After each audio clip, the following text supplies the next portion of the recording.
इस वीडियो में हम आंसर की आने के बाद जो स्टूडेंट्स के रॉ मार्क्स बन रहे हैं उन रॉ मार्क्स के आधार पर एक्सपेक्टेड कट ऑफ एनालिसिस करने वाले हैं कि आपके अगले स्टेज के एग्ज़ाम यानी कि फिजिकल टेस्ट के लिए अगर आपके इस रेंज के अंतर्गत कैटेगरी वाइज मार्क्स आ रहे हैं तो आपको फिजिकल की तैयारी ज़रूर से स्टार्ट कर देनी चाहिए। तो यहाँ पर हम कुछ आंकड़ों को समझते हैं। सबसे पहले बात करते हैं इसके एग्ज़ाम की। तो ये एग्ज़ाम 2 दिनों तक चला था, 27 और 28 अक्टूबर को, और इस एग्ज़ाम में एक दिन में 3 शिफ्ट थी। तो दोनों दिनों को मिला करके जो टोटल शिफ्ट होती हैं वो 6 शिफ्ट में ये एग्ज़ाम सक्सेसफुली कंडक्ट हुआ था। अब 6 शिफ्ट में ये एग्ज़ाम कंडक्ट हुआ है, तो इसमें अगर बात करें कि नॉर्मलाइजेशन होगा या नहीं होगा, तो अगर एक से ज़्यादा शिफ्ट में कोई भी एसएससी का एग्ज़ाम कंडक्ट होता है तो उसमें नॉर्मलाइजेशन ज़रूर होता है। अब बात यहाँ पर यह आती है कि नॉर्मलाइजेशन अगर होता है तो इस नॉर्मलाइजेशन में कितना डिफरेंस क्रिएट होने वाला है। नॉर्मलाइजेशन में अगर बात करें तो 6 शिफ्ट ही हैं, 6 से ज़्यादा शिफ्ट यहाँ पर है नहीं। अगर ये एग्ज़ाम 6 शिफ्ट में कंडक्ट हुआ है तो यहाँ पर नॉर्मलाइजेशन में सिर्फ 1 से लेकर के 3 मार्क्स तक ही डिफरेंस आने वाला है। इससे ज़्यादा डिफरेंस आएगा नहीं, क्योंकि सिर्फ 6 शिफ्ट में ये एग्ज़ाम कंडक्ट हुआ है और लगभग सभी शिफ्ट को मिला लिया जाए तो एग्जामिनर की तरफ से यहाँ पर लेवल एक जैसा रखने की कोशिश की गई है। हालांकि कुछ बच्चे कह रहे हैं कि 27 का सेकंड और थर्ड शिफ्ट जो है वो हार्ड आया था, लेकिन यहाँ पर अगर बात करें उनका अगर शिफ्ट हार्ड आया है तो वहाँ पर नॉर्मलाइजेशन में उनके मार्क्स बढ़ाए जाएंगे। अभी एसएससी की तरफ से नॉर्मलाइजेशन में एक और प्रोसेस फॉलो कर दी गई है कि अगर किसी के मार्क्स बढ़ते नहीं हैं, तो पहले क्या होता था कि एसएससी के द्वारा सभी शिफ्ट के मार्क्स बढ़ते ही थे, लेकिन अब यहाँ पर किसी शिफ्ट के मार्क्स कम कर दिए जाते हैं, किसी शिफ्ट के मार्क्स बढ़ा दिए जाते हैं।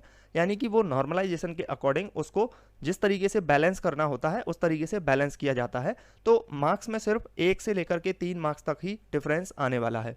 अब यहाँ पर हम बात करते हैं कि इसके जो टोटल एप्लीकेशन फॉर्म है वो कितने सबमिट हुए थे। तो टोटल एप्लीकेशन फॉर्म सबमिट हुए थे 5,61,207। अटेंडेंस की बात करें तो ये अटेंडेंस ऑफिशियल अटेंडेंस नहीं है। यहाँ पर जो न्यूज़पेपर के माध्यम से जो भी डेटा निकल करके आया है उसके आधार पर ओवरऑल 45% अटेंडेंस रही है, तो जो कि अटेंडेंस होती है 2,52,544। इतने कैंडिडेट एग्जाम में अपीयर हुए हैं। टोटल वैकेंसी की बात करें मेल फीमेल एक्स सर्विसमैन सभी कैटेगरी की वैकेंसी मिला करके तो वो वैकेंसी होती है 857। अब जितनी वैकेंसी है उसके 20 गुना कैंडिडेट को फिजिकल के लिए कॉल किया जाएगा, यानी उतने कैंडिडेट फिजिकल के लिए क्वालिफाई करेंगे। तो इसका जो 20 गुना होता है वो होता है 17,140। 17,140 जो कैंडिडेट हैं वो फिजिकल के लिए क्वालिफाई करेंगे।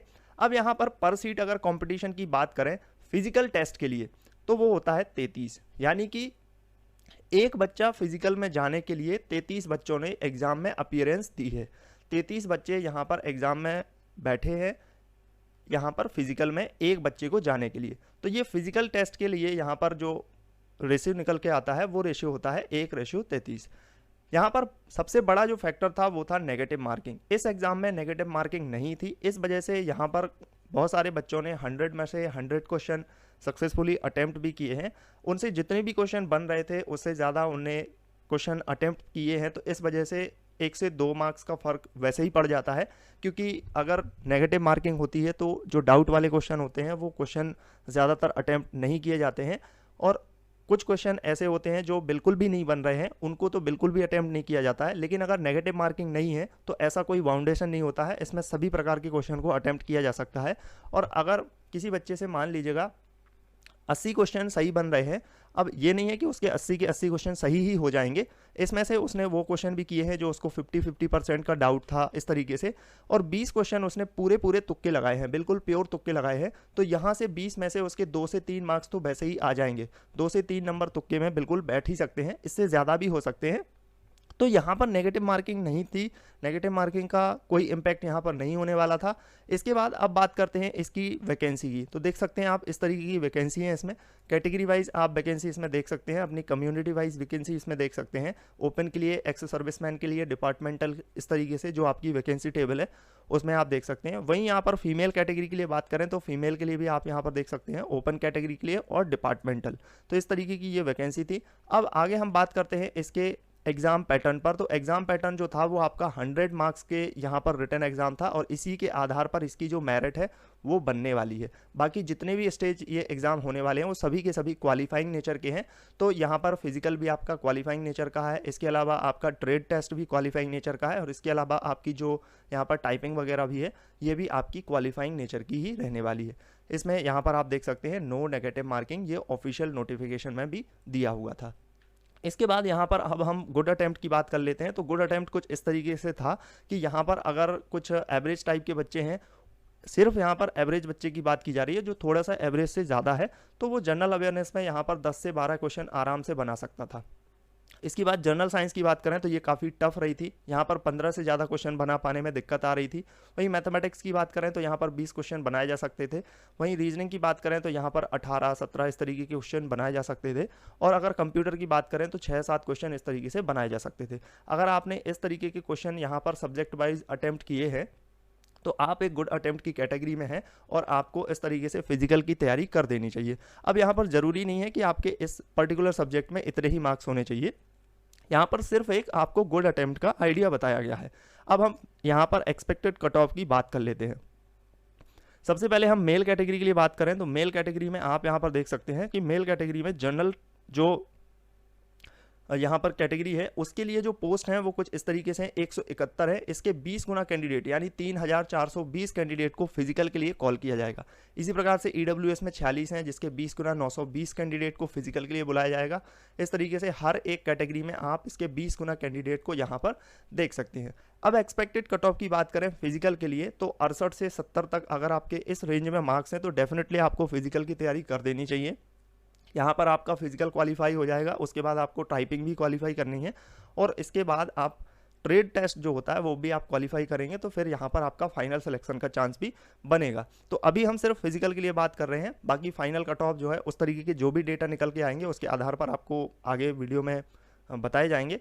बाकी EWS के लिए बात करें तो 63 से 65 की रेंज में अगर आपके मार्क्स हैं तो आपको डेफिनेटली करनी चाहिए तैयारी इसकी फिजिकल की। OBC में 65 से 68, SC में 62 से 65, ST में 58 से 60 के रेंज के अंतर्गत अगर आपके मार्क्स बन रहे हैं तो आपको डेफिनेटली फिजिकल की तैयारी करनी चाहिए। वहीं अगर हम एक्स सर्विसमैन की बात करें तो एक्स सर्विसमैन और डिपार्टमेंटल में सेम उतनी ही वैकेंसी हैं, जितनी एक्स सर्विसमैन में है उतनी ही डिपार्टमेंटल में है।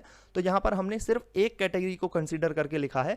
जैसे एक्स सर्विसमैन में जनरल कैटेगरी के लिए 21 वैकेंसी हैं तो इसके 420 कैंडिडेट यहाँ पर फिजिकल के लिए कॉल किए जाएंगे। इसी प्रकार से डिपार्टमेंटल में 21 वैकेंसी हैं तो यहाँ पर इसके भी 420 कैंडिडेट कॉल किए जाएंगे। तो यहाँ पर सिर्फ एक के लिए लिखा है, बाकी उतनी ही क्वांटिटी यहाँ पर सेकंड के लिए भी है। तो इस तरीके से आप यहाँ पर देख सकते हैं कैटेगरी वाइज वैकेंसी और जितने कैंडिडेट यहाँ पर फिजिकल के लिए बुलाए जाएंगे उसके 20 गुना कैंडिडेट की संख्या यहाँ पर आप देख सकते हैं। एक्सपेक्टेड कट ऑफ की बात करें तो ये 52 से 55 जनरल के लिए हो सकता है, EWS के लिए 47 से 50 हो सकता है, OBC के लिए 48 से 50, SC के लिए 43 से 45 और ST के लिए 40 से 42 की रेंज में ये एक्सपेक्टेड कट ऑफ होने की संभावना है।